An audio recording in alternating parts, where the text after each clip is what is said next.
J'appelle maintenant Geoffroy Delétrange.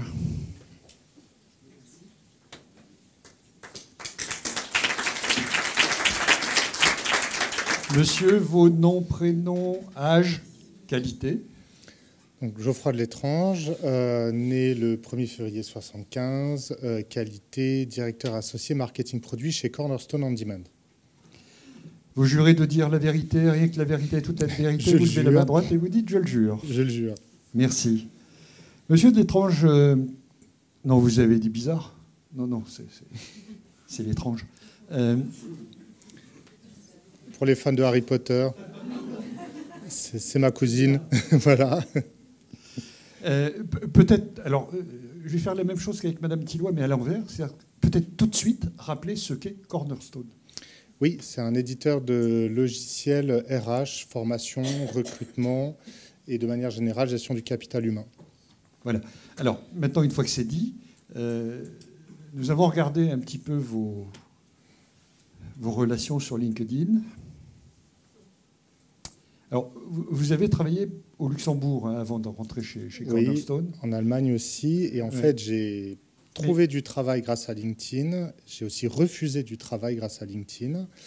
Et j'ai un usage assez varié des réseaux sociaux. Par contre, ce qui m'a étonné, c'est que vous aviez dans vos relations le Premier ministre luxembourgeois. Ah oui, bien sûr. Vous préparez vos vacances je suis fan. Non. Non, je ne sais pas si vous avez vu, il a été très trendy sur les réseaux sociaux il y a 2-3 jours, Xavier Bettel, parce qu'il a envoyé balader de façon assez impressionnante un journaliste anglais à propos des négociations avec Theresa May.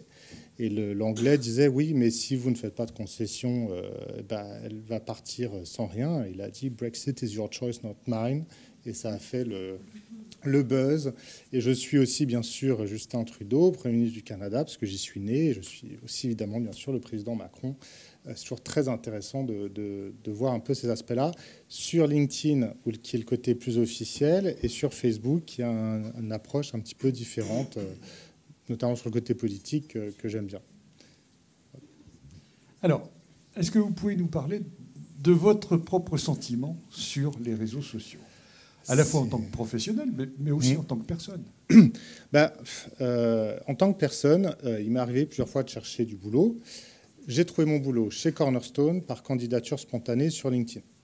Donc c'est ma recherche de boulot, donc c'était il y a 6 ans maintenant, n'a été que sur les réseaux sociaux. C'est-à-dire qu'en amont, je me suis dit, OK, qu'est-ce que j'aime faire ? Dans quel type de boîte je veux bosser ? J'ai cherché les boîtes qui m'intéressaient. J'ai cherché les noms des personnes qui m'intéressaient dans ces boîtes et je leur envoyais des demandes de contact. Alors en plus, pour ceux qui connaissent bien LinkedIn, le nombre de caractères est limité quand on fait une demande de contact. Donc il fallait que je sois très, très concis en disant, voilà, j'ai très transparent. Je cherche tel type de poste, votre entreprise m'intéresse, est-ce que vous voulez bien être en contact ? Ça répond pas, ça répond pas. Ben, ça répond, j'ai le contact, j'ai l'email, je peux envoyer un email avec bien plus détaillé, candidature, CV, machin, etc. Et c'est comme ça que j'ai trouvé chez Cornerstone.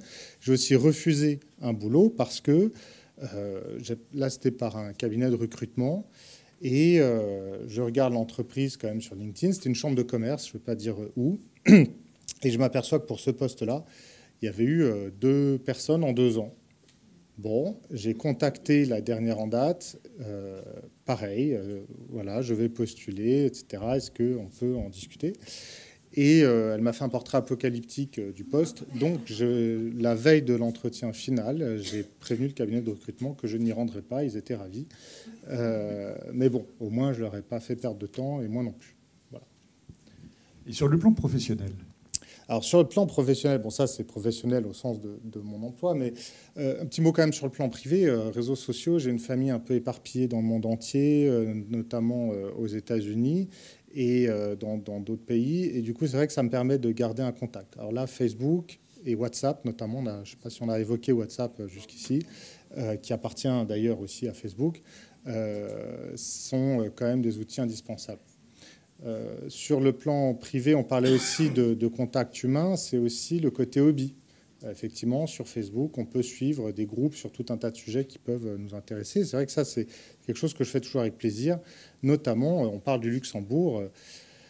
J'ai eu l'honneur d'acquérir cette nationalité, notamment en apprenant le luxembourgeois. Mais quand on habite Paris, on n'est pas tellement en contact avec la langue luxembourgeoise, qui est quand même pas la plus parlée au monde, même si c'est une langue d'avenir, croyez-moi. 300 000 locuteurs, allez-y.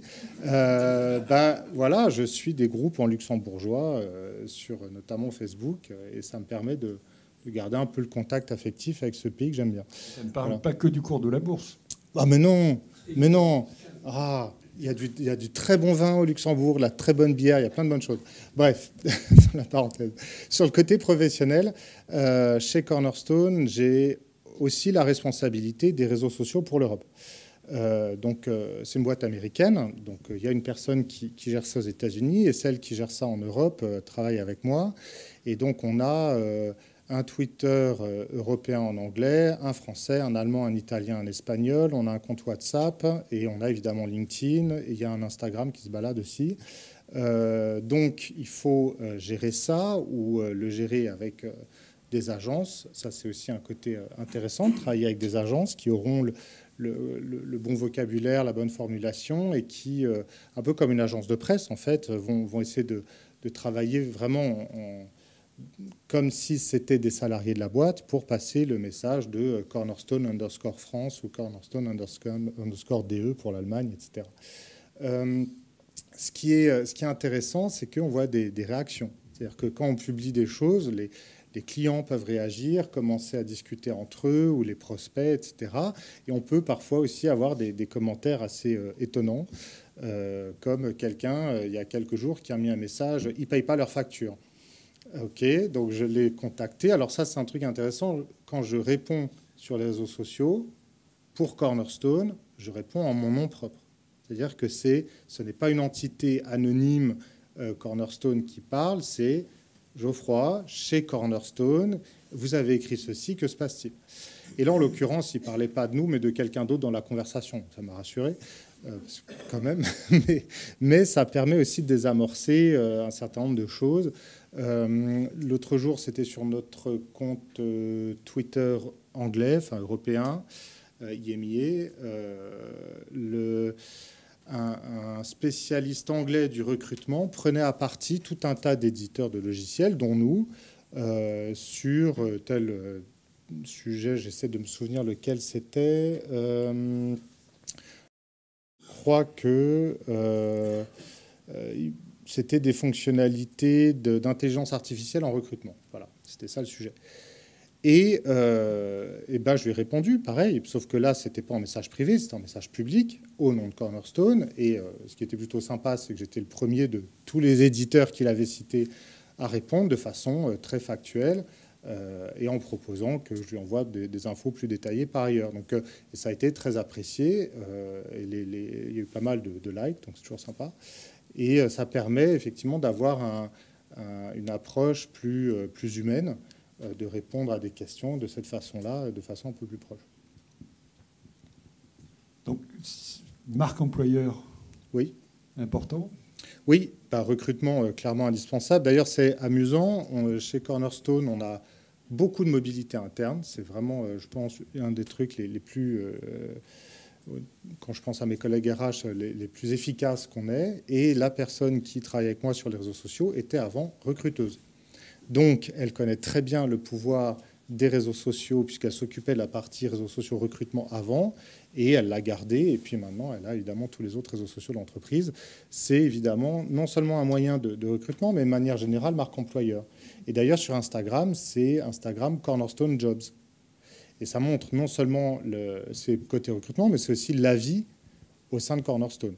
Donc les photos de dîners de salariés qui ont leur dîner de Noël ou qui ont des trucs en vacances. Ou on a un beach day, parce que la boîte est californienne. Donc au mois d'août, il y a beach day. Alors au siège, ils sont tous à la plage. À Paris ou ailleurs, c'est dans d'autres endroits plus sympas, mais pas la plage. Et donc on fait des photos, le beach day dans le monde entier, de Singapour à Santa Monica, en passant par Paris, etc. C'est quand même plutôt sympa. Ça permet aussi une sorte de communication avec des gens qu'on ne voit quasiment jamais, mais voilà, ceux de Sydney, on voit un petit mot, ça avait l'air sympa chez vous, voilà, ça donne ce contact. Le surf sur Paris-Plage, c'est un peu limité quand même. C'est plus compliqué, ouais. C'est plus compliqué, mais bon. Monsieur le procureur. Oui, merci. Monsieur Delétrange, vous nous avez parlé beaucoup de l'utilisation des réseaux sociaux à titre personnel, à titre professionnel dans le cadre de votre métier. Oui. Et vous ne nous avez pas nécessairement trop parlé, puisque vous commercialisez en fait un outil qui s'apparente aussi à gérer les compétences, à mettre tout un ensemble de personnes en relation et à former. Il n'y a pas aussi une dimension réseaux sociaux qui est amenée à se développer dans votre outil et dans les autres, hein, si on prend l'ensemble du marché? Alors, chaque éditeur, et c'est ça l'intérêt aussi d'ailleurs, aura une vision, une approche qui lui est propre. Dans notre cas, chez Cornerstone, c'est une approche qui est liée à notre historique formation. C'est-à-dire que l'outil permet de gérer la formation, la gestion de la performance, la mobilité interne, les successions, tout un tas de trucs. Et recrutement, j'en ai parlé, mais spécifiquement, la fonctionnalité qu'on va appeler de réseau social d'entreprise qu'on a au sein de la plateforme est plutôt sous l'angle, on va dire, partage de connaissances, apprentissage collaboratif. C'est-à-dire qu'on ne prétend pas du tout faire ce que font très bien des outils comme Jive ou Chatter, etc., chacun son métier. Mais nous, le point de vue qu'on a pris, c'est celui-ci. C'est-à-dire que, et ça c'est vraiment, parce que je ne sais pas si ça a été tellement évoqué, je n'ai pas l'impression, le pouvoir des réseaux sociaux, c'est aussi la donnée, hein, clairement. Et d'ailleurs, c'est aussi le danger. Hein, on l'a vu avec Facebook et Cambridge Analytica, etc. Mais ça a quand même des côtés positifs, notamment pour les utilisateurs, notamment au milieu professionnel. C'est-à-dire que dans des outils d'entreprise, la donnée est structurée. Donc si on met en place des éléments qui permettent de partager les connaissances, l'information est utile pour toutes les parties prenantes. Elle est utile pour le salarié qui soit va partager ses connaissances et donc se mettre en avant en tant qu'expert d'un sujet, soit apprendre de ses collègues, bien sûr. Il va être utile pour les managers qui vont identifier ceux qui sont contributeurs et mettre en avant un certain nombre de choses. Pour les RH, surtout dans des entreprises qui commencent à grandir ou qui ont déjà une certaine taille, pour connaître ces experts qui ne connaissent pas forcément au préalable. Et pour l'éditeur, pour nous, parce que c'est un truc sur lequel on travaille, alors je suis un peu geek, hein, vous m'excuserez, mais une fonctionnalité qu'on a mis en place il y a quelque temps, c'est la notion de playlist. Donc je partage non pas un élément de savoir, mais une liste. Donc je dis par exemple, tiens, je vais faire une playlist sur tel concurrent, et je mets un lien vers un contenu interne qui a été fait à ce sujet, un lien vers un article des Échos sur ce concurrent, et un lien vers, je ne sais pas, le rapport annuel, par exemple. Bon, je fais ma petite playlist. Nous, Cornerstone, on peut voir les liens qui ont été mis, notamment vers des contenus externes. Et donc, comme on a plusieurs dizaines de millions d'utilisateurs, on va pouvoir voir, tiens, telle vidéo YouTube spécifiquement a l'air très populaire pour tel type de profil. Et donc, on va pouvoir suggérer à des responsables formation d'autres entreprises de partager telle vidéo.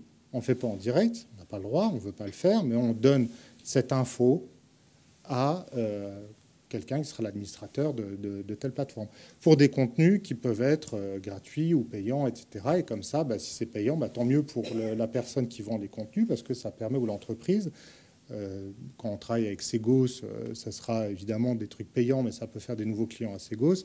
Quand c'est des vidéos TED Talks, ce sont des vidéos TED Talks, donc c'est plus accessible. Voilà. Donc, vous voyez, une situation où vraiment on utilisera le côté social des réseaux sociaux, le côté partage et la donnée. Monsieur le juge. Maître.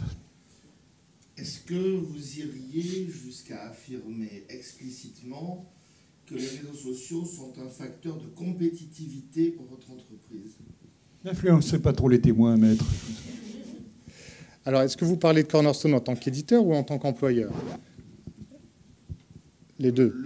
Les deux. Oui et oui, mais pas exclusivement. C'est-à-dire que je vais prendre un exemple en tant qu'employeur, hein, pas en tant qu'éditeur.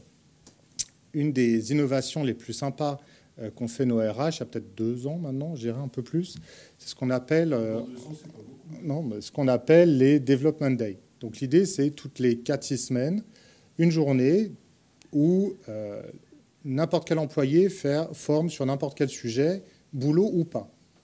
Hein.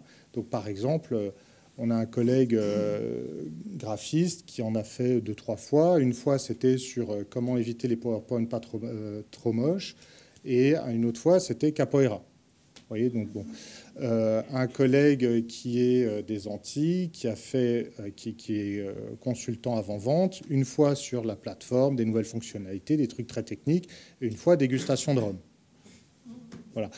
Mais ça permet de regrouper comme ça, de façon très sympathique, les salariés de côté d'un point de vue physique. Donc ça n'a rien à voir avec le côté réseau social au sens strict, mais aussi toujours avec cette idée de partage de connaissances, parce que quand ce sont des choses qui peuvent être enregistrées, par exemple sur un WebEx, après ça va être partagé, quel que soit le sujet. Et ça va être partagé dans le monde entier au sein des 2000 salariés Cornerstone. Donc ça, c'est intéressant parce qu'on peut voir, même, encore une fois, même si ce n'est pas un sujet professionnel, à titre personnel, je m'intéresse aux langues.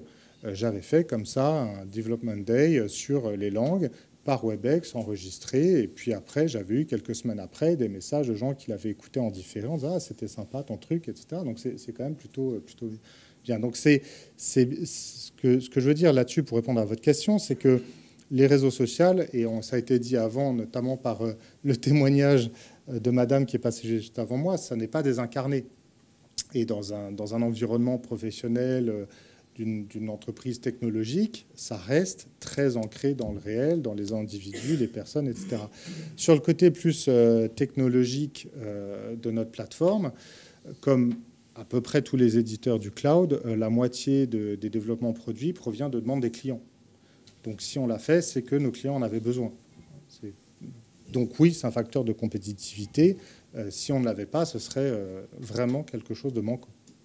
Nous vous remercions, monsieur Delétran. Merci beaucoup.